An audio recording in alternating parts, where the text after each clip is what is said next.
Sur cet écran à côté de moi, j'ai une information cruciale qui peut te permettre de bénéficier de 10 000 $ chaque année si tu es dans les secteurs comme l'éducation, la santé, l'agriculture, la culture et bien d'autres qu'on va voir dans cette vidéo. Si tu es intéressé à savoir les détails sur les critères d'admissibilité, quels sont les avantages que tu as, mais surtout comment tu peux bénéficier de cette offre, je t'invite à rester jusqu'à la fin de cette vidéo parce que ici, je te donnerai même le formulaire qui va te permettre de faire ta demande pour bénéficier de cette opportunité qui t'est offerte. Salut à tous, bienvenue sur la chaîne Les Migrants Autonomes. Moi, c'est Daniel, pour ceux qui ne me connaissent pas. Aujourd'hui, j'ai choisi de parler d'un sujet qui est très peu connu du public, mais qui, je pense, peut faire avancer notre communauté et la rendre de plus en plus utile pour le continent africain. Dans la vidéo d'aujourd'hui, je vais partager une information un peu plus diversifiée de celle que je partage d'habitude, parce que souvent, j'ai tendance à plus parler d'étudiants, de réfugiés, de travailleurs. Mais aujourd'hui, j'ai trouvé important de parler quand même des entrepreneurs aussi. Ceux-là qui ont un projet en tête, mais qui leur manque le financement pour investir, en particulier en Afrique. Et pour ces gens-là, j'ai une très bonne nouvelle parce que l'information que je m'apprête à vous partager va certainement vous permettre de développer vos business en Afrique, être accompagné, bénéficier de beaucoup d'avantages, mais surtout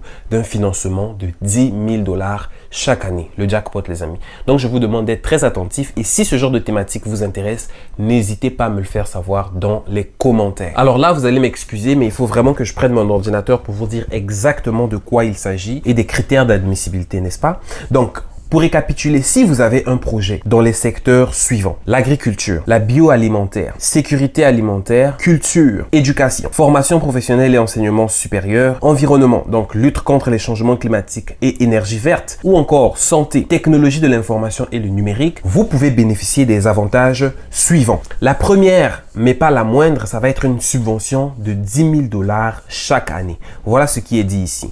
L'engagement financier du gouvernement du Québec sous réserve de la prérogative de l'Assemblée nationale au regard de l'adoption des crédits annuels porte sur une des 2 années financières débutant. Donc, les organismes dont les projets seront retenus vont justement bénéficier de ces 10 000 $ là, en plus des avantages suivants. On va couvrir les frais de déplacement internationaux et de déplacement locaux au Québec et dans le pays cible, qui en ce moment est la Côte d'Ivoire. On va également financer les allocations forfaitaires quotidiennes des participants. Ça veut dire l'hébergement, les repas, etc., etc. Les frais de délivrance de visa seront également couverts. Les frais pour l'organisation des événements, des conférences, des séminaires, tout ça va être couvert, ainsi que les frais de vaccination s'il faut justement que tu aies des vaccins pour aller en Côte d'Ivoire pour pouvoir investir ou nourrir ton projet. Et justement, les frais pour l'organisation des activités ou encore les formations seront couverts.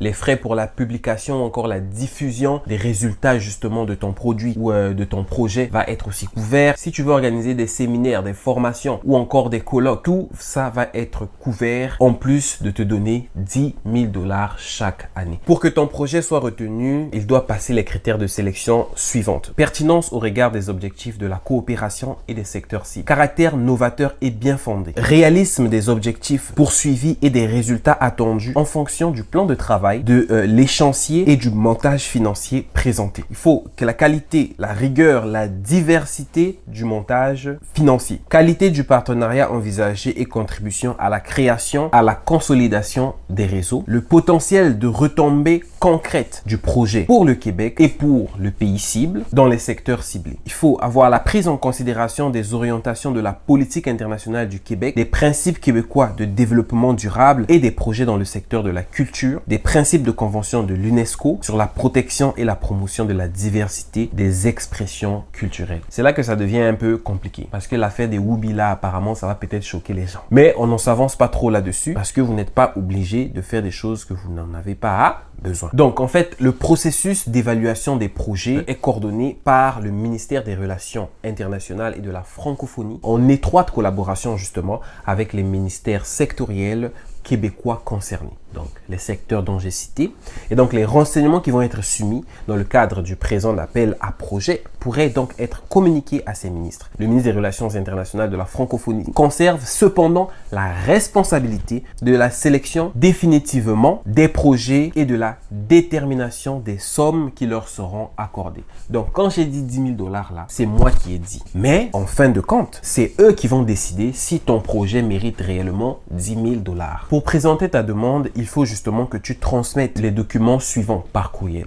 Par exemple, le formulaire de demande de financement, je vais mettre le lien en description, une fiche synthèse, un curriculum vitae de la coordinatrice ou du coordonnateur québécois et tout autre document qui vont être utiles. Et maintenant, c'est important de connaître les dates de soumission parce que, bien évidemment, comme tout projet, il y a une date d'ouverture et une date de fermeture. Donc, il faut que tu soumettes ta demande avant le 3 novembre 2024. Pour ce qui est maintenant des critères d'admissibilité pour tous ceux qui vont candidater à ce projet-là, pour être admissible et postuler à cette offre, il faut justement que tu sois soit citoyen canadien, soit résident permanent du Canada qui vit au Québec. Il faut aussi que tu puisses avoir un lien d'affiliation avec l'organisation que tu représentes. Donc, par exemple, en français, laquelle doit être une personne morale ayant un siège social au Québec. C'est un peu comme si tu avais déjà ta petite entreprise, ton petit salon de coiffure, entre guillemets, ou encore ta petite ferme ici au Québec, ton petit quelque chose ici au Québec, et être soumis par une organisation qui est légalement constituée et immatriculée au registre des entreprises depuis au moins 2 ans et ne pas être en défaut en vertu des lois en vigueur. Donc, si tu as déjà une entreprise ici, maintenant pour les professionnels de la santé qui ont des agences incorporées, ça peut être quelque chose, une opportunité à saisir. Ton agence existe depuis 2 ans, ça c'est une opportunité facile que tu peux saisir. Les gens dans le domaine de la culture qui ont un restaurant comme ici la Belle Afrique qui peut-être existe depuis 2 ans, s'ils n'ont commis aucune infraction ou encore ils sont en ligne, ils ont tous leurs papiers, tout ce qu'il faut, ben, ils peuvent peut-être justement envisager d'ouvrir Belle Afrique en Côte d'Ivoire. Tu vois? Et si je ne l'ai pas déjà précisé dans cette vidéo, justement le pays dont je parle, c'est la Côte d'Ivoire. C'est-à-dire c'est une coopération entre Québec et la Côte d'Ivoire. Pour ceux qui ont pu comprendre le langage. Et bien évidemment, comme c'est de coutume sur cette chaîne, je laisserai tous les liens dans la description pour vous permettre de faire vous-même votre propre interprétation. Vous avez des questions les amis, faites-moi savoir dans les commentaires. Et donc pour récapituler, c'est ici une sorte d'entente intitulée Appel à projet coopératif bilatéral entre le Québec et la Côte d'Ivoire. Donc, justement, je parlais de la Côte d'Ivoire. Mais ne vous en faites pas pour les Camerounais, les Congolais, les Tchadiens ou peu importe. Je vais continuer de multiplier les recherches pour trouver des pépites comme celle-ci qui vont s'adresser aussi à vos pays de résidence actuels.